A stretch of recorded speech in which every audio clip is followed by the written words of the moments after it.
Hello, everybody, and welcome to the Hot Corner. I'm your host, Ellie Shuckman, and I'm joined here today by Tim Santorno and Jen Resnick.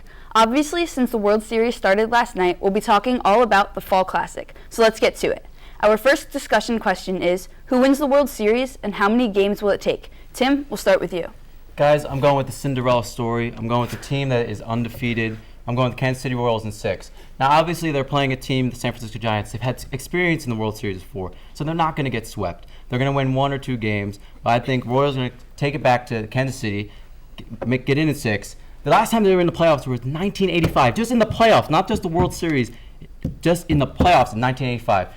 San Fran doesn't have a powerhouse lineup like the Royals have played with the Angels and the Athletics. They had powerhouse men that could hit the ball out of the park. The San Francisco has small guys who will get the dirty hits, the good hits off the pitchers, and I think Kansas City has been well prepared for this moment to play against them.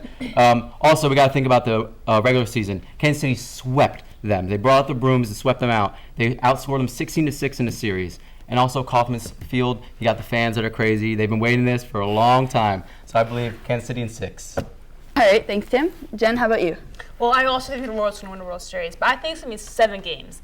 Bumgarner is unhittable this postseason. So I think he's going to win his 2 starts. And Big Game James, he just has not been Big Game Shields yet. He has a 7.11 ERA in the postseason. It's high. You're not going to win big games when you're playing like that. So I think Bumgarner's going to win his 2 starts. Shields is going to lose his starts. But remember in 2009 when the Yankees won the World Series? Cliff Lee was also unhittable. Right. And Philly still lost the World Series. But I do think how you were saying the 10th man in Kansas City, we always talk about when Seattle Seahawks, their 12th man. Well, Kansas City has that 10th man. And when you're on the mound in tough situations, you're dealing with another player, basically. That sound that Kauffman Stadium has, it's unreal.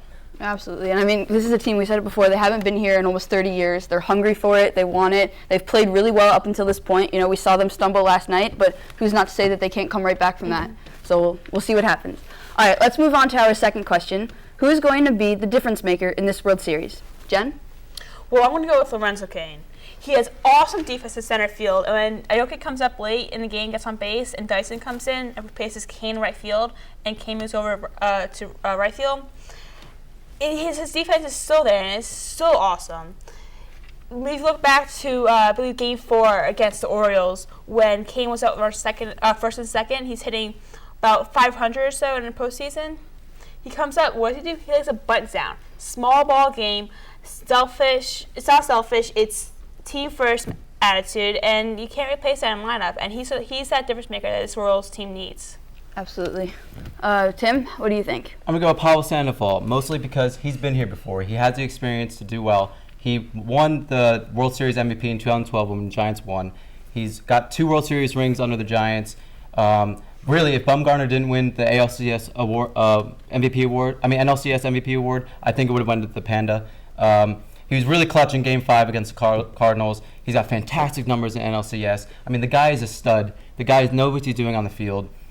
He has a World Series experience. His chemistry with the team, he's been with these guys for a while. You know, he's really developed a relationship, and they know how to think. You know, when a team is really together, and they've 162 games is a long season.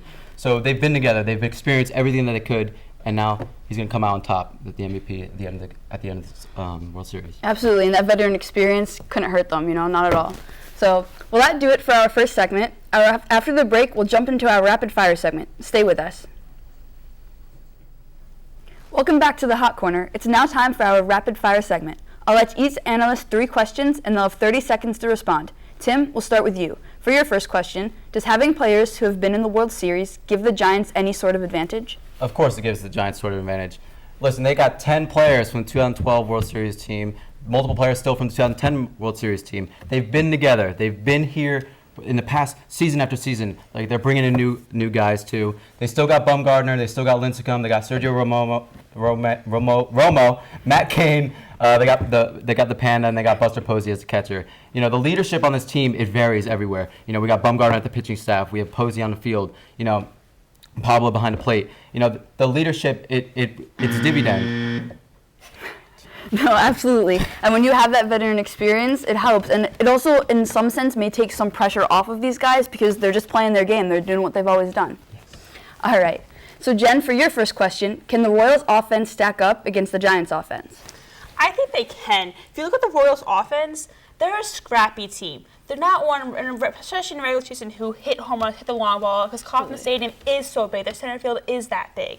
It is one of the largest in baseball, and they manufacture runs. And even in this postseason, they've hit those late innings home runs. Hosmer's come up big. Moustakas has been big.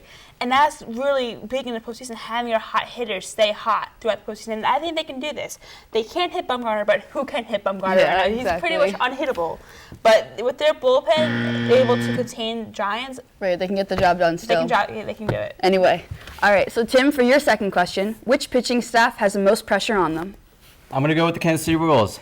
Their starting lineup has to last more than 5 innings. Absolutely. Like throughout the season, they've only combined throughout the playoffs. They only combined for 23 innings together in 4 games of the ALCS. Like it's a problem. You know, they can't depend on their bullpen to carry the game for them. They have to last. San Francisco always goes deep into the rotation, or lasts in 6 to 7 innings, and the Royals need that. They need to last innings after innings and be able to pitch. Kansas City bullpen in the playoffs, 35 innings, 1.80 ERA. Obviously, they're shutting down, but their starters need to come out on top. Absolutely. You can't win a game, especially not in the playoffs, especially not this deep. You know, we're in the World Series. You have to be able to have pitchers who can last if you want a shot at winning.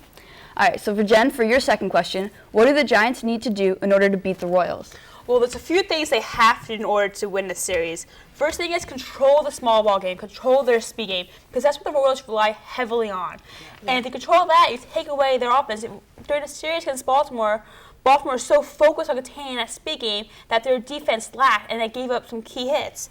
The next thing they can do is be sharp defensively. As I said, the Royals are a very scrappy team. They manufacture runs. So what you have to do is you have to play the game simple. Because at the end of the day, all baseball is a game of throw and catch.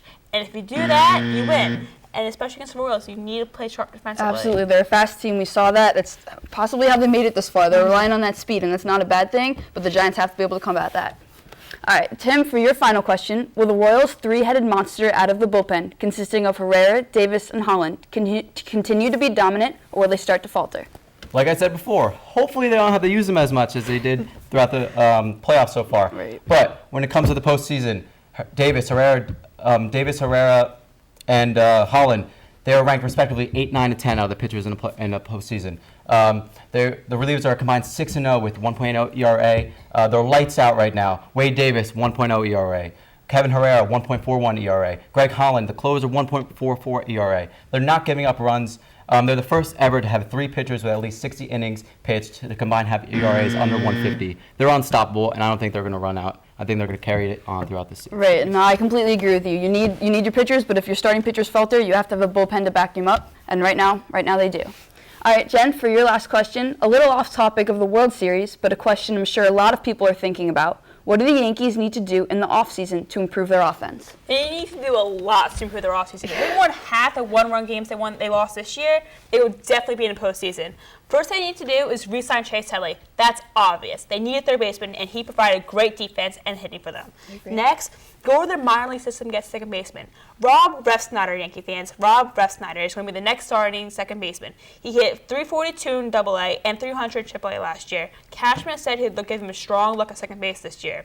For shortstop, do not go after Torch Tulowitzki. Coming off that big injury, you don't know what you're going to get, so you got to go after Prado or you need Jed Lowry. You need to be able to get who you know can can deliver. Yeah. And I think they also need to get back to their farm system, and guys like you said, who knows what'll happen. Well, that'll do it for our rapid fire segment. After the break, to wrap up things, we'll get right into our Coming At You segment. Stay with us.